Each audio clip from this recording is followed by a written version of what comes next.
Hey everybody, here with the 1993 Volvo 240 wagon, as you can see. Now today is going to mark the first time actually starting to work on something on this car besides the initial fluid changes I did when I got the vehicle. As you can see, I've got a few belts here, but this car actually uses 4 accessory belts. I'll show you what they are. Right here is the power steering pump belt. And then there's another belt down there that goes to the bottom of the engine. And right here, actually doubled up, is 2 belts on the alternator, water pump, and fan that go around. At the parts store today, I wasn't able to pick up 2 belts. I only got 1. But I think these belts are getting pretty old. They're a little noisy, which bothers me.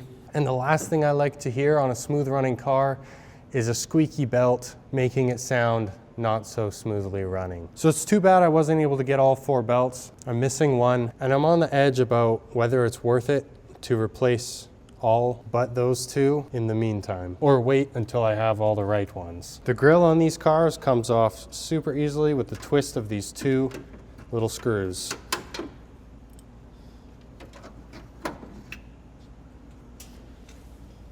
I wanted to get a closer look at the radiator to see how dented and gummed up it is. The fins are pretty full of dead bugs and road grime over the years. I'm wondering if it'll help if I can blow most of the debris out with some air. I've experienced the temperature gauge slightly fluctuating upwards, but the car's never overheated or anything like that. It just likes to rise a little upwards before going back down. See all that gunk in the fins?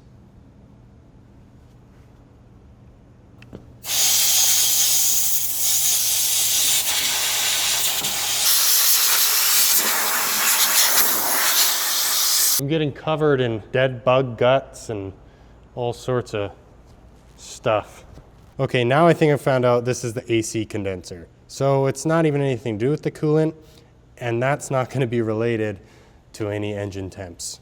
But this one here has a lot of bugs and stuff in the fin from being in the front. And then this one here, if you look in the middle, if I can get it to focus down there, that there's a lot of that feathers and grass and dirt over the face of it. So I think if I can get most of that blown out as well, that should help with some circulation of air. All right, so just undid the fan shroud so I can blow in on the actual radiator here.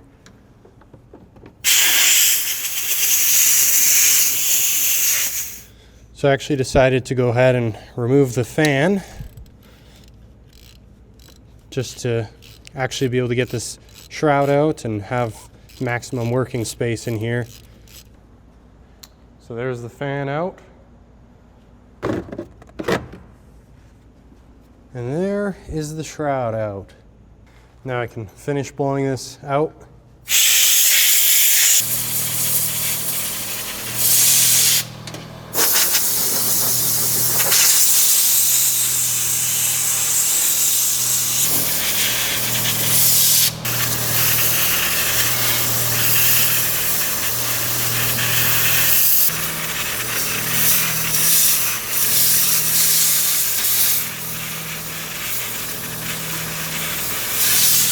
Now, as you've seen, as you can see, we've done a lot of blowing out of the radiator. And as a result, it's looking a lot better in there. I feel like I could blow all day and there'd still be dust blowing out. I think I might stop now, but it's looking a lot better. So that's a good little thing to do, I guess, clean out your radiator fins. And you can see just how much access you have to this engine with that huge fan shroud out. And once this air box is taken out, the front of the engine is really roomy. Now, while all this space is open, I'm wondering if I should just try and change the belts that I can. And maybe that'll help with my squeak in the meantime. I guess if I've got the time, why not?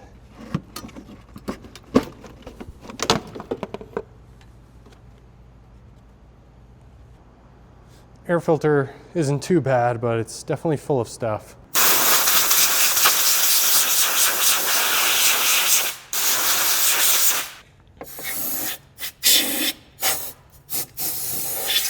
Great. So what I found is right in that hole is supposed to be the tensioner. The bolt head is broken off and the tensioner is not being used right there, just the lock bolt. So I guess I'll need to pick up one of those. Now wish me luck as I attempt to unscrew the lock bolt. Hopefully it's not seized. All right, got that loosened nicely. At least the broken screw on the other end is giving leverage to keep it from spinning. So yeah, that was very simple. The locking bolt is right here. The tensioner bolt is supposed to be right there, but it's broken off. And now that is loose with the locking bolt undone. So I can remove these.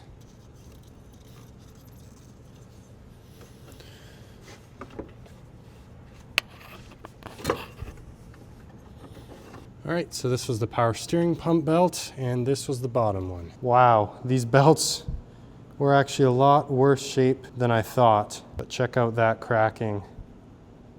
I hope the timing belt is in a bit better shape. Might as well replace that right away as well. So these belts are also Continental, so I assume they were done with the timing belt in 2022. Google said timing belt lasts 5 to 7 years. 2022 gives us about 4 years to now 2026. So technically it should have a little bit more life on it, but it's about time to start thinking about the timing belt as well. Power steering belt first.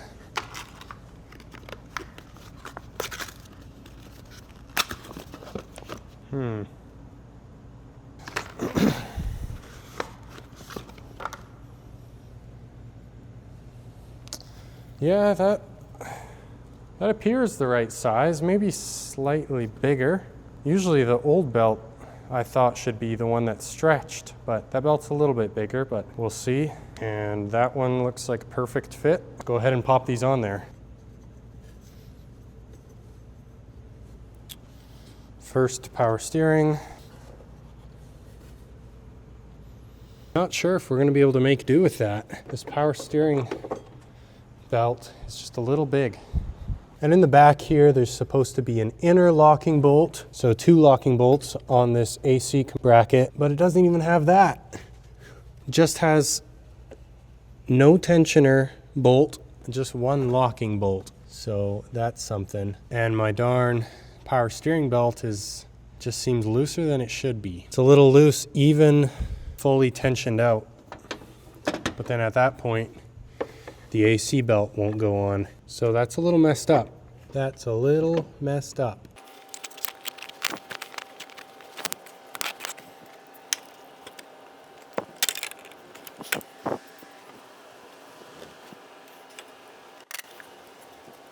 Yeah, we're not gonna be able to use this power steering belt. It's just too big. Usually it's the old belts that stretch. Yeah, that's just too much. It has our bracket maxed out just to fit on there. So I guess for now, we're gonna be reusing this terribly cracked belt, which I'm not overly thrilled about, but you win some, you lose some. You know, I don't even think I can use my new AC belt with this stretched power steering belt, because then the power steering belt's loose. So we might just be going all old belts back on.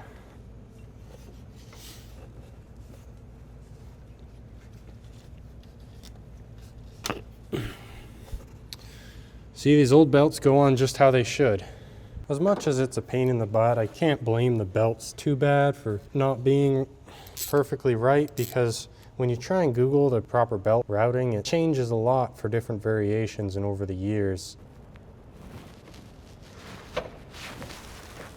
I mean, regardless of age, it makes sense why the belts are squeaky, because it's just pretty loose with just no tensioners and 1 lock nut in there. There's supposed to be another one in the back. So I guess I'm going to be checking IPD's website to see if I can get those 2 tensioners. And maybe it's time that I just order in a bunch of stuff for this car. Then I can do an actual proper overhaul video, not this mess. Well, let's start packing her up so I can get out of here.